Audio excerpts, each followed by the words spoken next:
सदर आसिफ अली जरदारी किसी ज़माने में ईंट से ईंट बजा रहे थे और कह रहे थे कि जब मैं खड़ा हो गया, तो क्या वजह है कि एक तो ये साबिक सहाफ़ी हज़रात हैं, आप भी वज़ीर इत्तलात व नशियात रहे हैं, पीपल्स पार्टी की जो रवायात हैं, और जुल्फ़िकार अली भुट्टो ने जो इस अवाम को ज़ुबान दी, आज बज़ाहिर सदर आसिफ अली जरदारी के दस्तखत से वो ज़ुबान खींच ली जा रही है। तो पीपल्स पार्टी का क्या रोल है इसमें? बहुत शुक्रिया।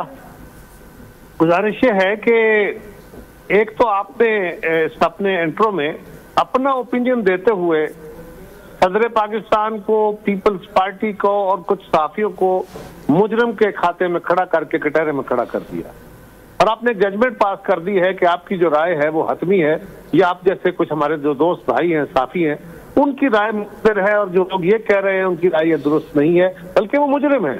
और पीपल्स पार्टी शायद और आसिफ जरदारी साहब जो है वो भुट्टो साहब के नजरिए से बिल्कुल हट गए, और पीपल्स पार्टी तो आपने ये जनरली तासर ये देने की जो मुझे समझ आया। मुफ्ती साहब, गुजारिश है कि सदर पाकिस्तान की जमात ने इसको वोट किया है। आपने अपने इंट्रो में को 3 दफा सदर का मुखातब किया है। सदर की जमात ने इसको कौमी असम्बली में भी और सेनेट में भी वोट किया। सदर इसको बिल को रख के बैठ जाते, 14 दिन के बाद ये बिल वैसे ही पास हो जाता, लेकिन जिसको उनकी जमात वोट कर रही है उसको वो कैसे रोक दें? अब आए दूसरी तरफ, हाँ इस कानून में सुकम है, ओके वेरी गुड, इस कानून में सुकम है, उन सुकमों को आप जरा मुझे आइडेंटिफाई कीजिए ताकि मैं एड्रेस करूं। लेकिन इससे पहले मैं ये कहना चाहूंगा कि कानून बन जाते हैं, फर्ज करें आपके ख्याल में कानून गलत बना, कुछ लोगों के ख्याल में कानून दुरुस्त बना है। अगर ये कहा जाए, मैं मिसाल दे रहा हूं कि जिन लोगों ने इस कानून को पास किया है वो कहते हैं कि कुछ खराब लोगों के बारे में, कुछ ऐसे लोगों के बारे में जो लोगों की इज्जतें उछालते हैं, कुछ ऐसे लोगों के बारे में जो समाज में बर्बादी पैदा करते हैं इन द नेम ऑफ आजादी सहाफत। मैं मिसाल दे रहा हूं, जिस तरह आपने मुकदमा खड़ा किया, तो ये कोई मुनासिब तरीका तो नहीं है ना, मैं आपको प्रोलाइज कर दूं। सिर्फ आपका राय और है, मेरी राय और है। इस राय के ऊपर आते हैं।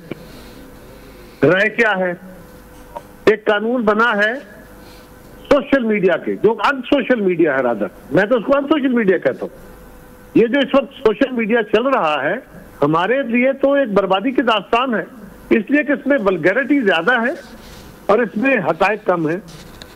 हाँ, कुछ प्लेटफॉर्म आप दोस्तों ने बनाए हैं, आप जैसे दोस्त उसमें मौजूद है, जो बड़े अच्छी बातें करते हैं, जुर्रत से करते हैं, साफ सुथरी करते हैं, लेकिन बहुत बड़ी तादाद उन लोगों की है जिनका कोई साफत से ताल्लुक नहीं है और उन्होंने अपने सोशल मीडिया प्लेटफॉर्म बना लिए हैं और वो अपने आप को साफी के तौर पे इंट्रोड्यूस करके अपने चैनल चला रहे हैं। अब क्या करें?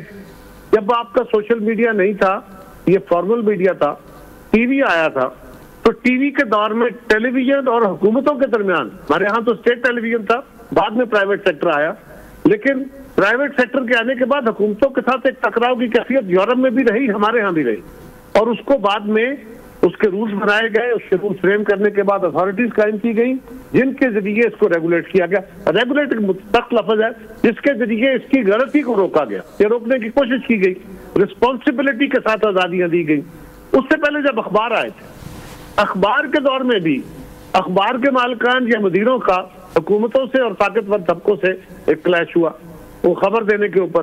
फिर चलते चलते उस लड़ाई के बाद कुछ उसके रूल्स तय कर दिए गए, जिसको सहाफत के कानून बना दिए गए, एक ज़ाब्ता अखलाक बना दिया गया। उससे पहले किताबों का जब दौर आया था तब भी ये था। तो अब एक अन सोशल मीडिया का दौर आया है। इस दौर में इस खौफनाक किस्म के हथियार से, जो कि बहुत पावरफुल है, इंसानों की बहुत बड़ी खिदमत कर सकता है, इल्म को फरोग दे सकता है, खबर को आम कर सकता है, लेकिन साथ ही साथ ये अब जो AI आया इसके साथ मिलके, ये हमारे समाज को बर्बाद कर सकता है, ये हमारे अंदर मुनाफरत को इतनी इंतहा पे पहुंचा सकता है कि भाई भाई का गला काटने चल पड़े। ये मैं मुतीउल्लाह जान सियासतदान है, कमर जमान साफी है, सो कॉल्ड कमर जमान मुतीउल्लाह के बारे में कोई इंतहाई वाहियात किस्म की गुफ्तगू करके कहता है कि मुतीउल्लाह तो ऐसा है, मुतीउल्लाह ने ये किया वो किया वो किया, और उसके बाद मुतीउल्लाह जान जो है वो कटहरे में खड़ा है अवाम के, उसकी जो सारी बनी बनाई सारी जिंदगी की कमाई थी वो बर्बाद हो गई। और उसके बाद मुतीउल्लाह जान मुझे नोटिस दे, पहले तो मैं नोटिस को खातर में नहीं लाता कि जाओ जाके जो करना है करो, 5, 7, 10 साल के बाद मैं जाकर अदालत में माफी मांग लूंगा या 2-4 लाख जुर्माना भर लूंगा, मैं तो बर्बाद हो गया। मेरी जमात देख ले कि कोई जमात, anyone, name any party, name any group of people, name any government. तो ये जो सोशल मीडिया का या सोशल मीडिया का प्लेटफॉर्म है जो हर बंदे के हाथ में है, जिसका विजुअल भी है, जिसका ऑडियो भी है, इसको तो आपने कुछ जिम्मेदारी भी देनी है कि नहीं? आपका मसला क्या हुआ? इस वक्त साफियों की तंजीमें ये कह रही है, जो मैं समझा हूं, अगर मैं दुरुस्त हूं जी मैं इसको बयान कर देता हूं, जो हमारा मसला मैं बयान कर देता हूं। आपकी बात 100% दुरुस्त है, ऐसे लोग मौजूद हैं, काली भेड़ें मौजूद हैं, अनट्रेन्ड लोग मौजूद हैं, लेकिन आपकी बात से मैं इत्तेफाक कर लूं अगर, तो आप दुरुस्त कह रहे हैं, मगर मसला ये है कि जिन लोगों को भुट्टो ने जुबान दी थी, जो यूनियंस हैं, जो साफी तंजीमें हैं, उनसे मुशावरत क्यों नहीं हो सकी? बात करने के बाद मैं आपसे बात करता हूं। जी मुशावरत नहीं हो सकी, थोड़ी सी बात समझ, जी थोड़ी सी बात की गुजारिश है। अब सवाल यह है कि जो अभी तक मीडिया का एतराज में बेजर आया है वो ये है कि आपने सहाफियों के जो चैनल्स हैं उनके ऊपर अब कोई एतराज करेगा तो उसको उसका सबूत देना पड़ेगा।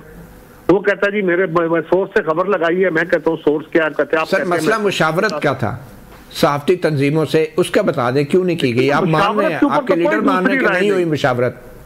पहली बात यह है कि मुसाफियों से मुशावरत करनी चाहिए, ये मैंडेटरी नहीं है, अच्छी बात है। तो क्यों मैंडेटरी नहीं है, ये रूल्स में नहीं है। नहीं ठीक है सर, कानून में नहीं है सर, रूल्स में तो कुछ भी नहीं है। वजीर आजम बन जाए तो वो तो अवाम को पूछ नहीं सकता ना, वो रूल्स में कहीं नहीं है कि अवाम के मुफाद के लिए काम करे, ये कहीं रूल्स में नहीं है। लेकिन मुशावरत करने में हर्ज क्या थी? आप तो सियासतदान हैं, सियासी जमातें, भुट्टो की पार्टी है, रूल्स अवाम की खिदमत के लिए सारे रूल। तो सर भुट्टो की पार्टी ने मुशावरत क्यों नहीं की? सर भुट्टो की पार्टी ने यूनियन से, तंजीमों से, जो भुट्टो ने बनाई है।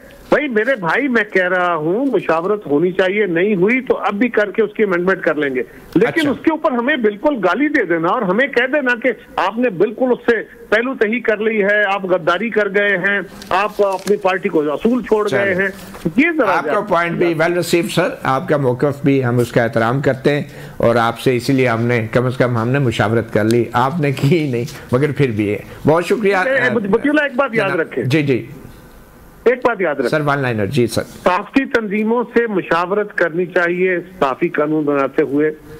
इनसे जो मालियाती इदारे हैं या कारोबारी इदारे हैं उनके बारे में कानून बनाते हुए या बजट बनाते हुए उनसे मुशावरत करनी चाहिए। ये रवायत है या ऐसी होनी चाहिए, अच्छी बात है, ये कानून नहीं है। बिल्कुल मैं मान गया, मैं समझ गया साफियों से मुशावरत हुई और उसका एंड रिजल्ट ठीक नहीं हुआ। भुट्टो की पार्टी जो है वो कानून पे सख्ती से अमल दरामद करती है और वो मुशावरत की कानून के तहत पाबंद नहीं है। ये एहसान होगा अगर किसी सियासी जमात ने आवाम से मुशावरत करके कानून साजी की। बहुत शुक्रिया जनाब कमर ज़मान कारा साहब, साबिक़ वज़ीर इत्तलात और नशरियात।